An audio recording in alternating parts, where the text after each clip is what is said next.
చేయాలి, దానిని మాకు కూడా తెలియజేయమని ప్రశ్నించారు. అప్పుడు సూత మహాముని, ఓ మహర్షులారా, లోకుల మీద కోసం మంచి ప్రశ్న వేశారు. అటువంటి వ్రతము ఒకటి కలదు, దానినే కుబేర వ్రతము అని కూడా అంటారు.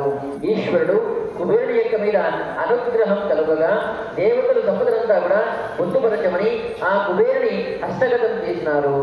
అతని అనుగ్రహం వలనే కుబేరుడు ఉత్తర దిక్కుకు పాలకుడ అధికారం పొందాడు.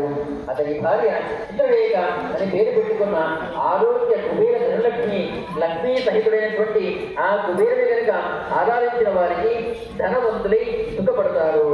అందులో ఎటువంటి సందేహము లేదు. కుబేరునికి ఈ పదవి కలుగుటకు కారణం చెబుతాను, కిందగా వినండి. కాంచీపురంలో ధనస్థుడే ఒక సాహుకారు ఉండేవాడు. అతడు ఎన్నో వ్యాపారాలు కూడా చేసి ధనాన్ని కూడబెట్టుకున్నాడు. ధనాన్ని సంపాదించడమే గాని ఖర్చు పెట్టేవాడు కాదు.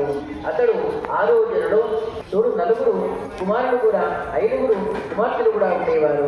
ధన సంపద, కుటుంబ సంపద గల ఆ షావుకారు కుటుంబం గడవడానికి కూడా సరిగ్గా ఖర్చు పెట్టగా వినాశనంతో జీవయాత్ర గడిపేవాడు.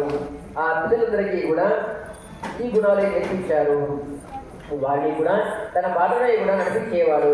కుమార్తెలకు పెళ్లిళ్ళు చేసి అల్లులను కూడా తెచ్చి ఇంట్లో పెట్టుకుని వ్యాపారం చేయించేవాడు. చివరికి ఆ ధనదత్తుడు మహారాజులకి అవసరం వచ్చేది నాటి వడ్డీకి ఇచ్చే స్థాయికి పెరిగిపోయాడు. పైసా ఖర్చు పెట్టాలంటే ముందు వెనుక చాలా ఆలోచించి చేసేవాడు. దేవాలయానికి వెళ్ళి దేవుడు నమస్కారాలు చేసి ఒక్క పైసైన దానము చేసి పాపాను కోరేదు. ఆ వినాశి వాడని పేరు తాను పొందడమే కాక ఇంటినయ్యే వారందరికీ కూడా ఆ పేరు వారసత్వంగా ఇచ్చాడు. కాలం గడిచిపోతూ ఉన్నది. ఒకనొక నాడు మహాసిద్ధుడు అనే ఒక ధనదత్తుని దగ్గరికి వచ్చాడు.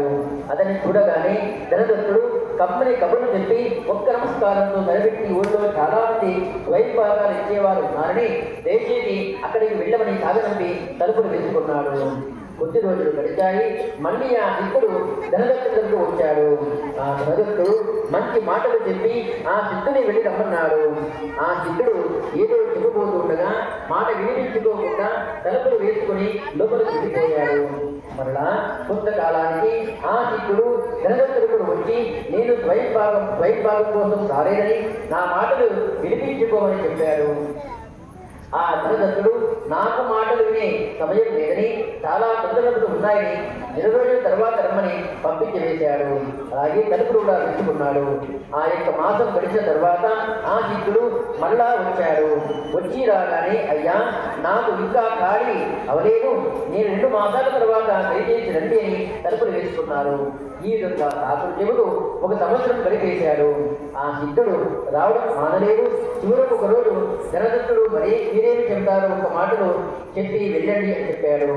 ఆ వెంటనే ఆ సిద్ధుడు, ఓ షావుకారు, నీ భార్య పుట్టల కోసం నువ్వు ఈ లప్పటంలో గురించి నీకు రాబోయే కష్టాలు తెలుసుకోవడం లేదు, కాస్త నా మాటలు విను అనగానే ధనదత్తుడు, నాకే కష్టాలు రాబోతున్నాయో తొందరగా తెలపండి అని. అయినా అనేక సంపదలు సంపాదించాను, నా కుటుంబం కూడా చాలా వృద్ధి పొందింది, నాకు ఏమి లోటు ఉన్నది అని చెప్పాడు. అప్పుడు ఆ మిత్రుడు, ఓ ధనదత్త, నీకు త్వరలో అపమృత్యువు సంభవిస్తున్నది. ఆ మృత్యువు నుండి నిన్ను నీవు కాపాడుకున్నట్టుగా ఒకే ఒక మార్గము కలదు. నీ భార్య గాని నీ సంతానం గాని ఎవరైనా కూడా ఆ యొక్క మృత్యువును తీసుకున్నకు అంగీకరించినదో నీకు ఇంకా 60 సంవత్సరములు సుఖంగా జీవిస్తావు. నేరుగా నీకు మృత్యువు తప్పదని పలికాడు. ఇప్పుడు ఆ ధనదత్తుడు తన వారందరినీ కూడా పిలిచి, మృత్యువును మీరు ఎవరైనా స్వీకరిస్తారా అని ప్రశ్నించాడు. ఎవరు కూడా మృత్యువు వాతపడుటకు ఇష్టపడక నీ పాపము నీవే అనుభవించాల్సిందే అని పలికారు. అంతటా ఆ ధనదత్తుడు ఆ యోగితో, నా వారెవరు కూడా అపమృత్యువు స్వీకరించడకు సమ్మతించడం లేదు, నా ధనమని అందరూ కూడా కోరుకుంటున్నారు, కాబట్టి నా అభివృద్ధి తొలగొట్టుకు మరి యొక్క మార్గాన్ని చెప్పుకుని ఆ యోగిని ప్రార్థించాడు. అప్పుడు ఆ సిద్ధుడు, నీవు ధనమును ఖర్చు పెట్టి అఖండ శివారాధన చేయాలని చెప్పినాడు. నా ప్రాణమునే కంటే ధనము ఎక్కువదా, తప్పగా ఖర్చు చేస్తా అని చెప్పాడు. ఆ వెంటనే ఆ సిద్ధుడు ఆ యొక్క వ్యక్తుల చేత అఖండ శివారాధన చేయించాడు. అతడు శివారాధన తత్పరుడై భక్తి శ్రద్ధలతో శివారాధన జరుపుతూ జీవితమంతా కూడా గడిపి కొంతకాలానికి శివనామార్చన జరుపుతూ తను కూడా చాలించాడు. ఆ ఫలితముగా ఆ ధనదత్తుడు శివలోక ప్రాప్తి కూడా పొంది శివుడికి అంతరంగిక మిత్రుడయ్యాడు. ఆ యొక్క శివానుగ్రహముది దేవలోకములకు ధనపతి అయి కుబేరుని పేరు కూడా కాంచాడు. అతనికి దేవలోకములోని సంపదల పైన నవనిధుల పైన అధికారం కూడా కలిగింది. చిత్రరేఖ పేరుతో ఉన్నటువంటి ధనలక్ష్మి ఆ కుబేరుని అర్ధాన్నిగా విడసేను. ధనలక్ష్మి సైతంగా అతడు ఆరాధన నలిపిన భక్తులకు ఆరోగ్య భాగ్యాలను ఇష్ట సంపదను కూడా ఇచ్చేదనే ప్రతిజ్ఞ కూడా చేశాడు. నవనిధి 10 బాలకులు తన పూజను 9 వారంలో కూడా చేయడం చెప్పాడు. 9 మంది చేయించిన వారికి అంతులేని సంపదలు ఇచ్చేదని కూడా ప్రతిజ్ఞ చేశాడు. అలాగే 9 శుక్రవారాలు కానీ గురువారాలు కానీ ఇక్కడ కార్యం చేసిన 10వ వారం కూడా ఉద్యాపనం చేయలేను. ఆ తర్వాత 6వ వారంలో ఉద్యాపన కూడా చేసుకోవచ్చును.